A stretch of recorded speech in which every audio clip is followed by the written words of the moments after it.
Hi everyone, and welcome to another lecture. We're going to be talking about feminist criticism today. And hopefully you read the yellow wallpaper already because we're going to be using it as our anchor text. Now in this presentation, we're going to explore how feminist theory can shape our understanding of literature and what kinds of questions this lens invites us to ask. Let's get started. Okay, so what do we mean when we say feminist criticism? Feminist literary criticism is rooted in feminism and, of course, social movement, which advocates for women's rights and gender equality. It really asks us to notice how literature has often been written by men, for men, and about men. And to question what gets left out when women's voices are missing or misinterpreted.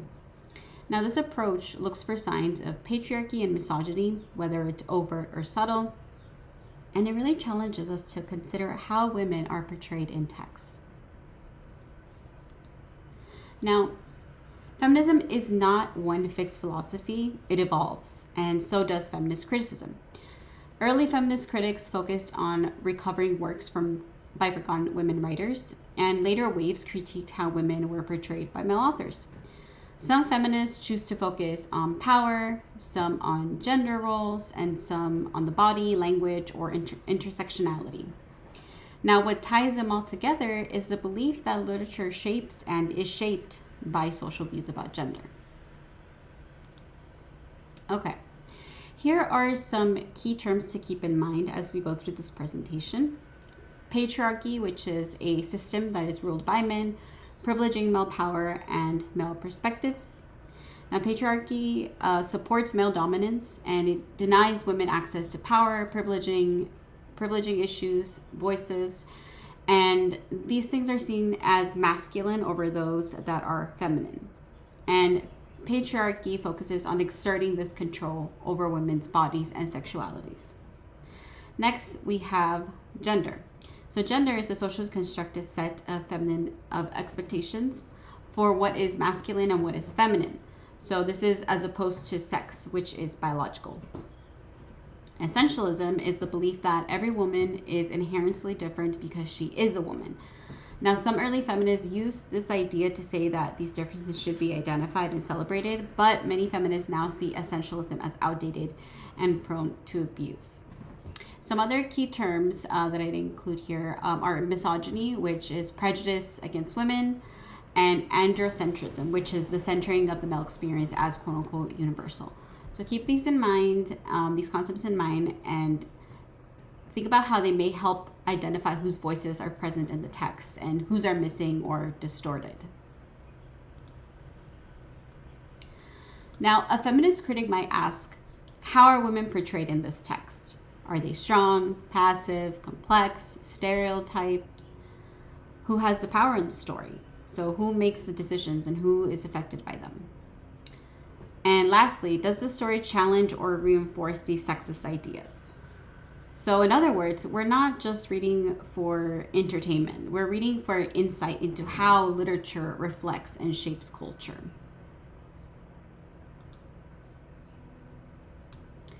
Okay. Let's pause for a moment and talk about the canon. So what is the canon? So the definition of canon, originally the term canon, applied to books of the Bible that were accepted as divinely inspired. The word canon comes from a Greek word meaning rule or measure. So this means that now it represents a group of books that has been accepted at any given time, which was referred to as the canon of scripture. And books outside of that canon were referred to as non-canonical. Now, the canon really refers to great, quote-unquote, great works of literature that get taught over and over again. And historically, this has meant works by white men from Europe and the US. And as feminist critics, we may ask, why aren't there more women in the canon? Is it because their work isn't good? Or is it because their work wasn't taken seriously? Really, who gets to decide what counts as quote-unquote great literature? And what's the cost of leaving out half of the population's voices? Think back to any of the books that have been novels that you've been assigned in the past, any short stories that you've read in the past. How many of those authors were women? Keep that in the back of your mind. Now, this idea of the literary canon says that over time, teachers, academics, writers, and public opinion have consciously or unconsciously chosen works that are considered worthy of studying. So we really have to kind of put this into perspective. So in the historical perspective, the literary canon in Western literature, used broadly to mean literature of places that have their foundation in Greek and Latin cultures, meaning Europe and most of America's post-Columbus, has been written by white men.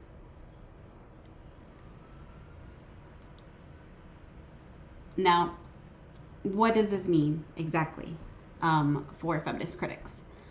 So feminist critics will do two things. They critique existing works, especially ones that reinforce patriarchal norms. And they also work to expand the canon by lifting up works by women and marginalized voices.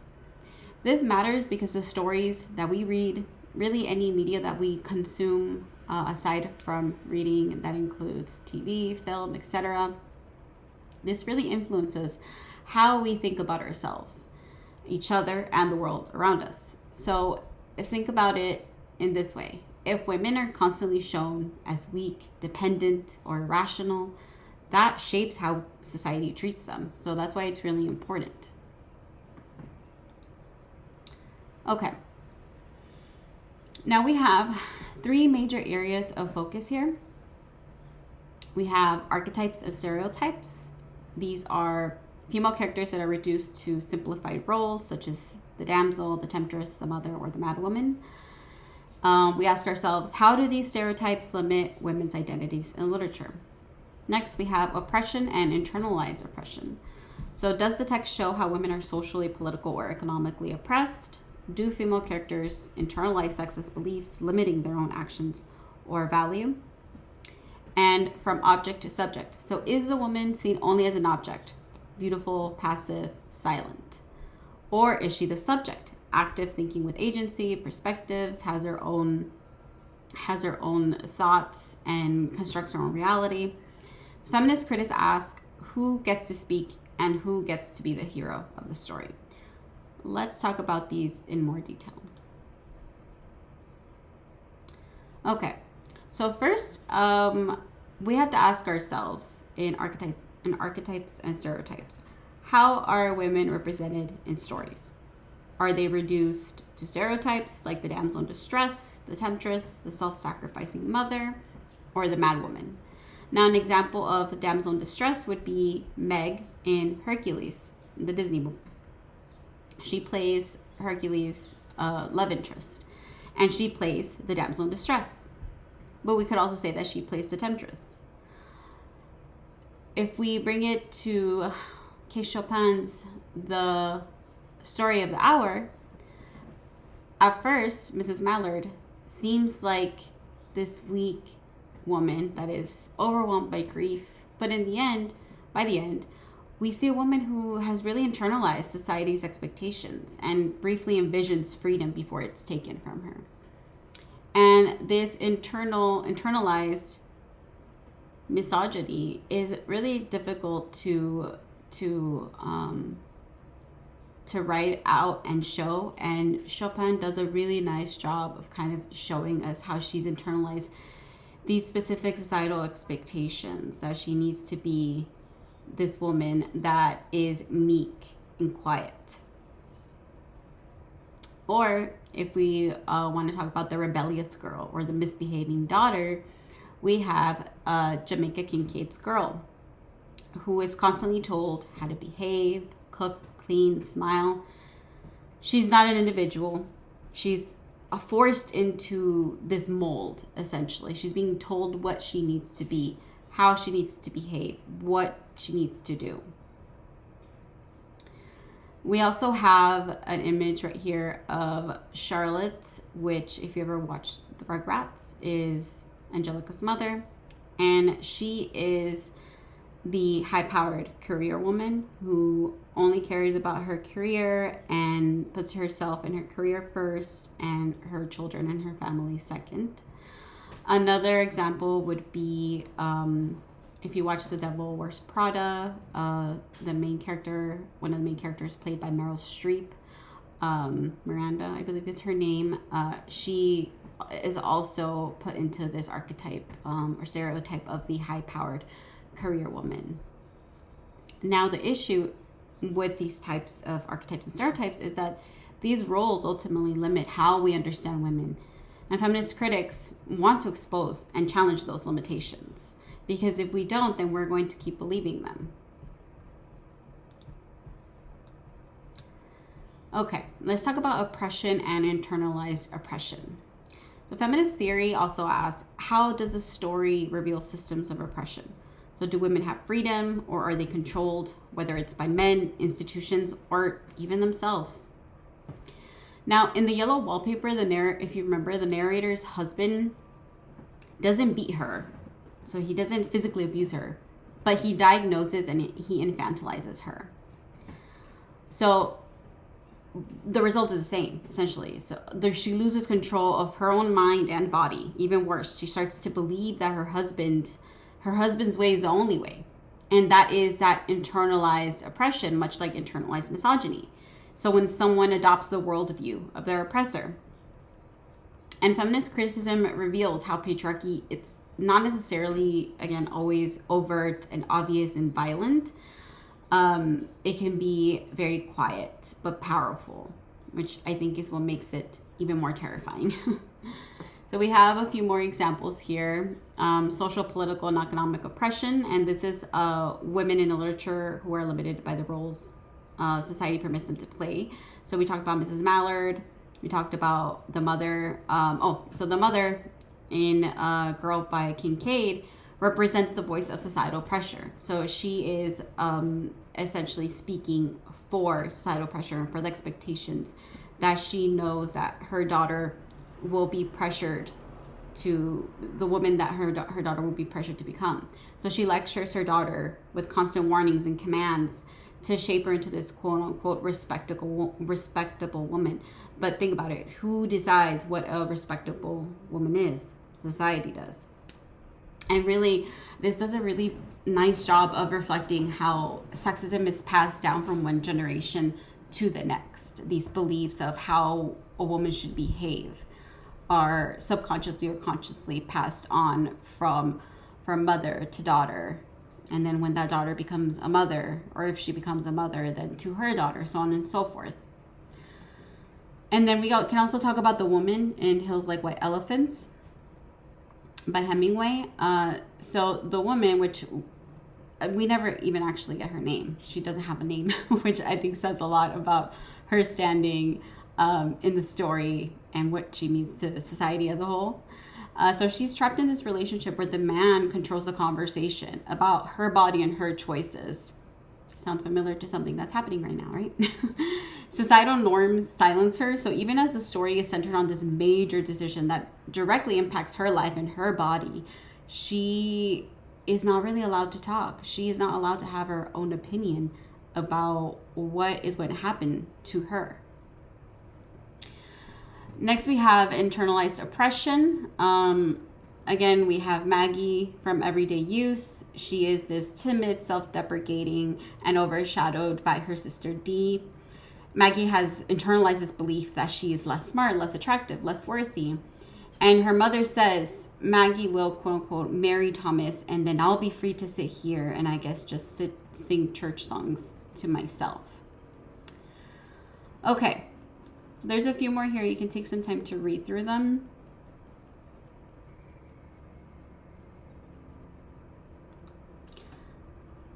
All right, let's talk a little bit about from object to subject. Now, this is a big one.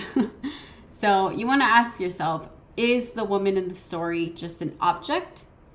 So think of it as maybe like a beautiful piece of art. Is she beautiful, passive, and existing only to be seen or desired?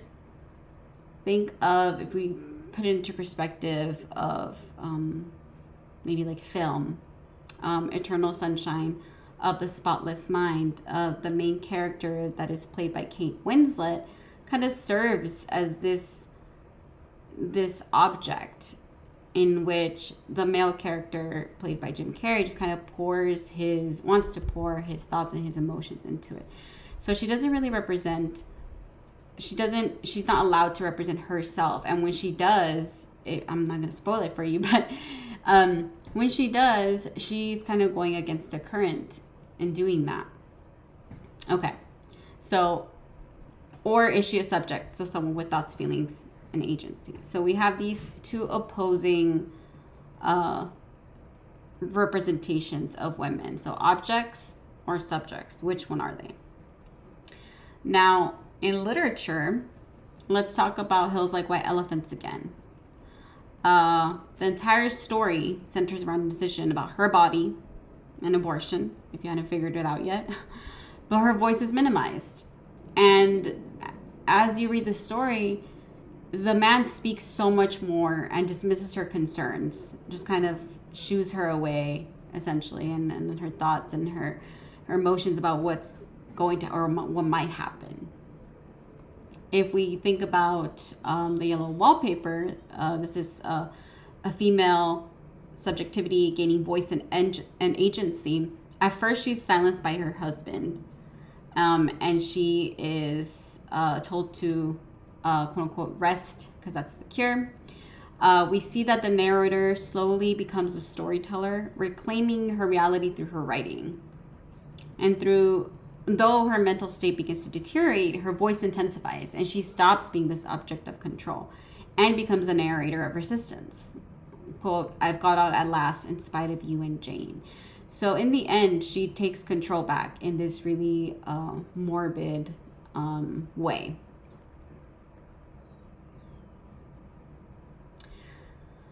Okay. Something else that we should talk about is that we're going to talk about in the next one, but let's address it here as well.